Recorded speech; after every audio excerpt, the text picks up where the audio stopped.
Nigel and Luke here, and welcome to Crime Zone.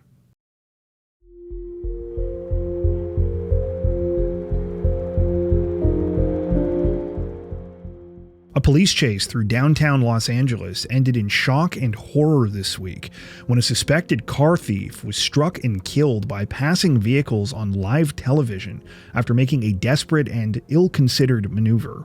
The whole thing unfolded on the evening of October 20th when officers began pursuing a stolen white van through the city's Chinatown area. News helicopters were broadcasting the pursuit live as the suspect weaved through traffic before heading onto the 110 freeway. As the van slowed to a crawl near downtown, viewers watched in real time as the driver climbed out of the window while the vehicle was still rolling forward. He tried to climb across the median, but stumbled and was hit by a passing car just as he got to his feet. Moments later, another car struck him as well. Because of how suddenly this happened, news cameras were unable to cut away in time before the man was hit. However, when they did, members of the visibly stunned CBS Los Angeles news team could be heard yelling in shock back in the studio.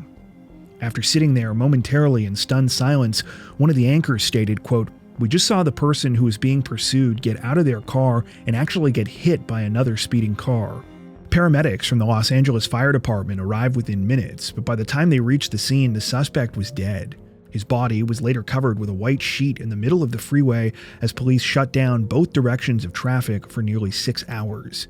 According to local news outlet KTLA, police and firefighters attempted life-saving measures before confirming the man's death. Inside the stolen van, officers found no additional passengers, though animal control was called to retrieve a dog that was still inside the vehicle. It's unclear whether the animal was injured. CBS Los Angeles has since issued a statement expressing condolences and acknowledging the distressing nature of the broadcast. Law enforcement officials have not yet identified the deceased man publicly. Investigators continue to review footage and evidence from the freeway crash as they work to piece together the moments leading up to the fatal incident.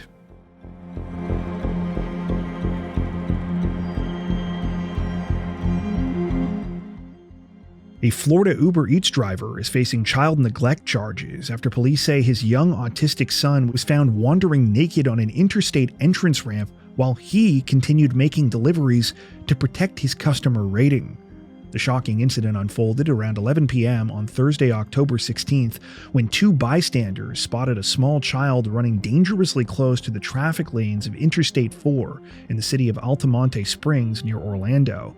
The witnesses, identified as Jamie Cabell and Alexander Thomas Brown, sprinted to catch the boy before he could reach the busy highway. In an interview with local news, Jamie later told reporters, quote, "I was running pretty fast. Anything could have happened in a matter of seconds because cars were zooming by." Alexander added, quote, "It was like we were running a quarter-mile run, and I had to catch this kid. I'm not going to let him go out into traffic. I had to save him." Police later determined the boy was the nonverbal autistic son of 35-year-old Jeremy Rouse, an Uber Eats driver. Investigators say Rouse admitted that he realized his son was missing from the car, but chose to continue making deliveries so that his Uber rating wouldn't drop. According to reports, Rouse was completing deliveries that night while his partner, the boy's mother, was asleep in the passenger seat. When she woke up and noticed the child was gone, she alerted Rouse, who allegedly told police he didn't turn around immediately because he also feared he'd be arrested if he went back to the scene. Officers say it took nearly an hour for Rouse to return to the area where his son had been found. By that time, the boy had already been rescued and brought to safety by the Good Samaritans who stopped to help. The child's age has not been released publicly, but authorities confirmed he was physically unharmed after the frightening ordeal. Police have charged Rouse with child neglect. The Florida Department of Children and Families has also launched an investigation into the case. At the time of this recording, it remains unclear whether Uber Eats or state child protection officials will pursue additional actions against Rouse beyond the criminal charges.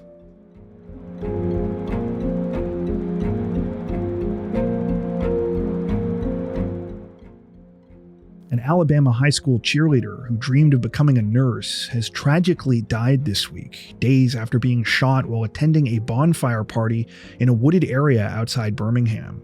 The shooting happened early Sunday morning, October 19th, in the city of Pinson, in a secluded spot known locally as The Pit. According to the Jefferson County Sheriff's Office, 27-year-old Stephen Tyler Whitehead arrived at the gathering just after midnight and opened fire after a confrontation with several other attendees. Among those struck was 18-year-old Kimber Mills, a senior at Cleveland High School and member of the school's cheerleading team. Deputies say Whitehead fired multiple rounds after a verbal and physical fight broke out. He was quickly taken into custody and is now charged with 1 count of murder and 3 counts of attempted murder. Witnesses claim no one at the party knew Whitehead. Kimber's sister, Ashley Mills, told a local news outlet that the 27-year-old had approached one of Kimber's friends earlier that night, sparking a confrontation that quickly turned violent. In an interview with reporters, she stated, quote, "He tried talking to one of Kimber's friends. That girl told her boyfriend, and it led to a fight. Kimber was caught in the crossfire." Kimber was shot in the head and leg and rushed to UAB Hospital in Birmingham. Doctors determined she had suffered severe brain injuries that could not be surgically treated. Her family said she was kept alive on an assisted breathing machine, but her condition was irreversible. 3 other people were also injured, including 21-year-old Silas McKay, who was reportedly shot 10 times while trying to protect Kimber and her friends. In his own interview with local media from his hospital bed, he stated, quote, "My buddy and I found him and started fighting him. I grabbed him and had him on the ground, but when I let go, he pulled his gun and started shooting. I look at her like a little sister. I tried everything I could." According to reports, McKay is expected to recover from his injuries, though sadly the same could not be said for Kimber Mills. On the evening of October 22nd, Kimber's family announced her passing, writing in a statement on social media, quote, "Our sweet baby sister went to be with the Lord at 7:08 p.m. last night. She had the biggest gathering for an honor walk the doctor has ever seen. She was and is so loved by so many." An honor walk was held Tuesday at UAB Hospital as Kimber's organs were donated, a wish her family said she made long before the tragedy. Kimber was known among classmates as bubbly and bright, balancing her cheerleading and track commitments with her plans to study nursing at the University of Alabama. In another interview, her sister Ashley said, quote, "She had a little spunk to her step. She was full of life." At the time of this recording, Stephen Tyler Whitehead remains in custody at the Jefferson County Jail as investigators continue to piece together what led up to the deadly shooting. A GoFundMe has been launched to help support Kimber's family and the other victims injured in the attack.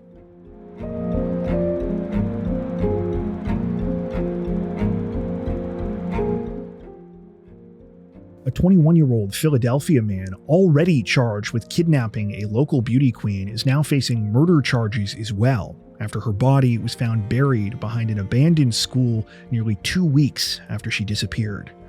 23-year-old Kata Scott went missing on the night of October 4th, shortly after arriving at her job at an assisted living facility in the city's Chestnut Hill neighborhood. Surveillance and phone records later showed that she had been in contact with Keon King, a 21-year-old man she knew, in the hours leading up to her disappearance.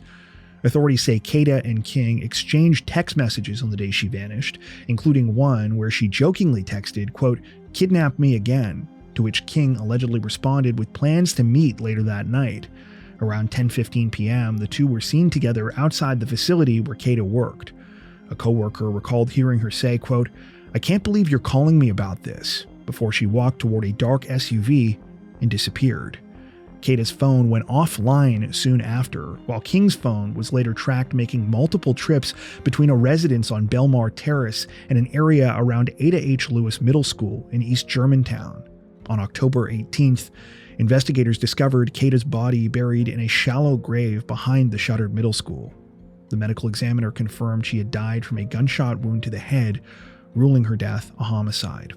King was arrested on October 14th on kidnapping and related charges, but has since been charged with murder, abuse of a corpse, robbery, and other offenses.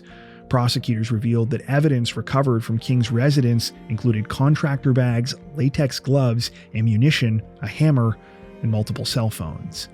Surveillance footage also showed King's car parked near the abandoned school just hours after Kata's disappearance. In the footage, 2 individuals can be seen moving a large body-sized object from the car to a wooded area near where Kata's remains were later found.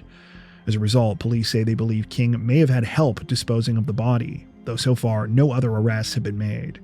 King was previously accused of kidnapping and assaulting another woman in January, but was released on cash bail after the victim stopped appearing in court, leading to the case being dismissed. That case has since been reopened, though, in light of Kata's murder.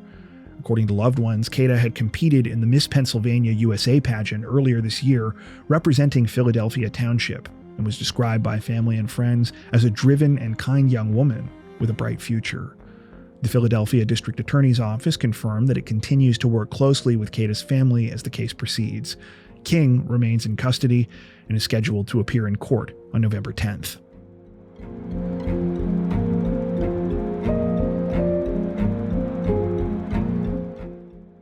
A Texas mother of two has been charged with murder after allegedly running over her husband with her SUV following a heated argument early Sunday morning. According to Pasadena police, 37-year-old Elena Gonzalez Morelos voluntarily turned herself in and confessed to hitting her husband, 42-year-old Leonardo Mendoza, with her black Chevy Tahoe on October 19th. She reportedly admitted to being drunk, but bizarrely told investigators she, quote, meant to hit him, but not to kill him. Police said Gonzalez Morelos had returned home from a party around 2 a.m. when an argument broke out between her and her husband. Their children overheard the dispute inside the house before Leonardo left and began walking down the street toward his parked car. A witness at a nearby gas station told police they saw a black SUV, quote, exit the roadway, jump the curb, and strike the male that was walking through the parking lot before fleeing the scene. Officers arrived at around 3:30 a.m. and found Leonardo critically injured. He was taken to a local hospital where he later died. Detectives launched an investigation after family members told police the vehicle that hit Leonardo matched the description of Gonzalez Morelos' SUV. She turned herself in shortly afterwards, confessing to the hit and run. Court records indicate the arguments between the husband and wife may have started over a text message, though its contents have not been made public. Pasadena police officer Darby Slack said, quote, as far as we know, there were just some marital issues going on. She came home around 2 o'clock that morning. The children overheard them having an argument inside the room. He exited and she followed. Gonzalez Morelos has been charged with first-degree murder and remains in custody at the Harris County Jail. The case has been handed over to the Harris County District Attorney's Office for further prosecution.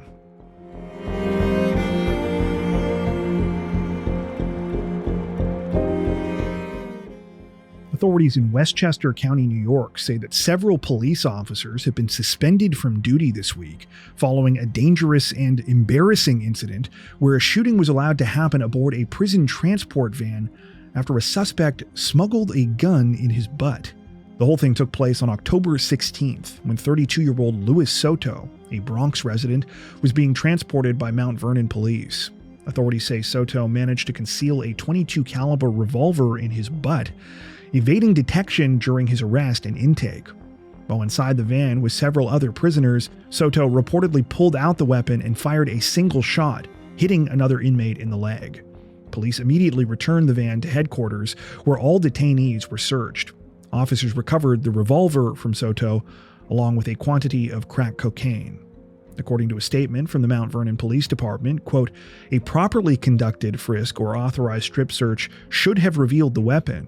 Based on our established training, policies, and procedures, early findings indicate that the firearm should have been detected during arrest or intake. The two officers who were inside the transport van, Omar Bryce and Sanjaya Collins, were suspended along with 3 other officers, Cody Housen, Christian Pacheco, and Sergeant Joseph Diaz, all without pay for 30 days pending an internal investigation. Soto had been arrested the day before all this happened, after witnesses reported seeing him follow a girl under 14 years old into an apartment building and touch her inappropriately. At that time, he faced charges of burglary, forcible touching, sexual abuse, and child endangerment. After the shooting, prosecutors added multiple weapons charges, including first-degree attempted assault, reckless endangerment, and criminal possession of a weapon. The injured inmate, whose name has not been released, suffered a gunshot wound to the leg and was treated for non-life-threatening injuries. Mount Vernon police said that their internal investigation is ongoing and that, quote, additional findings or disciplinary actions may be forthcoming.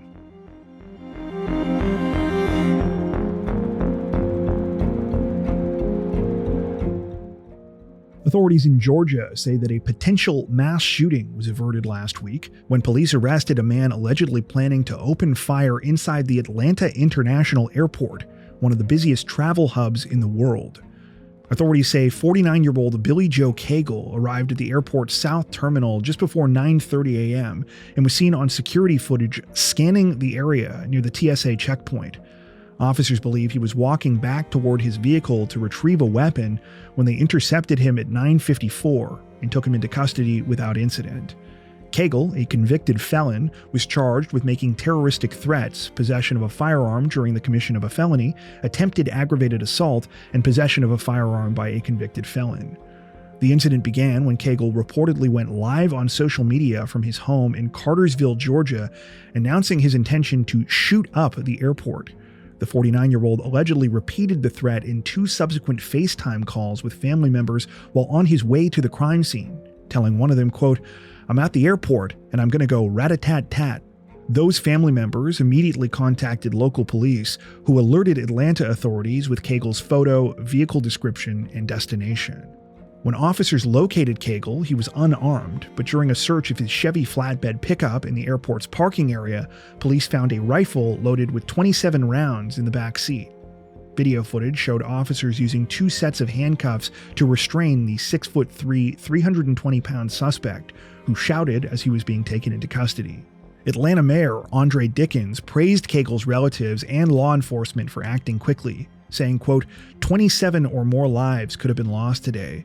Because of this family's courage and fast action by police, this crisis was averted. Atlanta Police Chief Darren Shirebaum said investigators are still determining Cagle's motive. However, multiple media reports cite conversations with his family members who told them he suffers from schizophrenia and was off his medication. In one interview, his brother Scott Nelson stated, quote, "I know he took some medication, and when he don't take it, he starts hallucinating and stuff. He's never hurt anybody. I'm shocked that he went to the airport." Cagle remains in custody as federal and local officials continue investigating the case.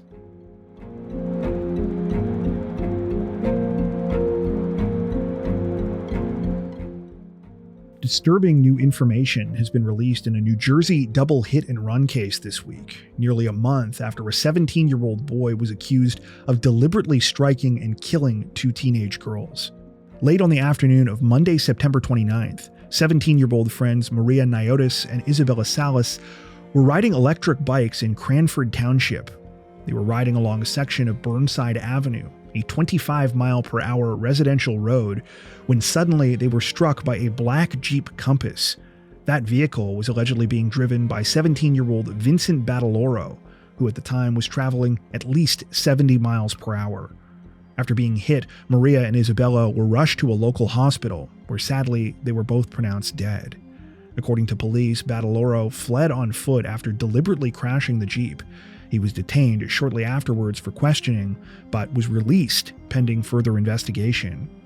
It wasn't until 2 days later that Badaloro was finally arrested and charged with 2 counts of first-degree murder, as well as 15 traffic citations, including for reckless driving, speeding, and driving without a license or insurance. While police had previously revealed that they believed the fatal hit-and-run was intentional, the case has grown significantly darker over the past few weeks. Family members of the 2 victims now say the tragedy followed weeks of escalating stalking and harassment. Brent Bramnick, attorney for Maria's family, told the media during interviews that Badaloro swatted Maria and her family's home twice between September 1st and 15th. For those unfamiliar, swatting refers to the act of making fraudulent calls to emergency services, often about violent or dangerous incidents, in order to prompt a large armed police response. During one of those incidents, officers found Badaloro parked nearby. Maria's mother identified him to police, but he was released to his father that same night. After the fatal crash, Maria's mother, Fula, accused local authorities of failing to act on her earlier reports. She also stated she believes the reason police didn't do anything is because Badaloro is the nephew of Christopher Badaloro, the chief of police for the nearby town of Westfield. Badaloro's father was also a law enforcement officer before retiring in December of 2024.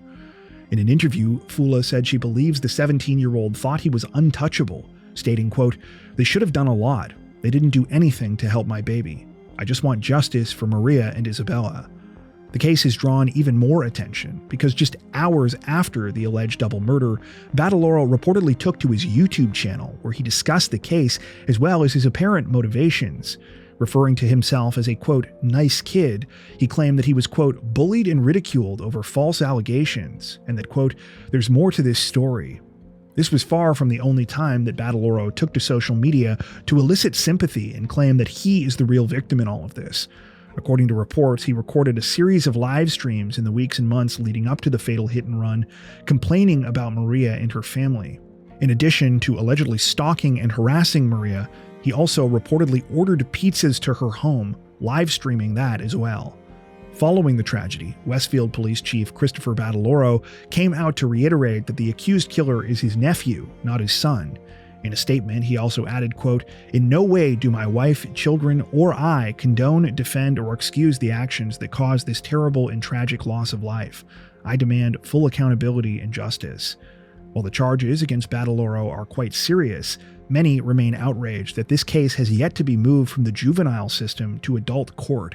For the families of Maria and Isabella, they see it as another sign of law enforcement attempting to protect their own family members.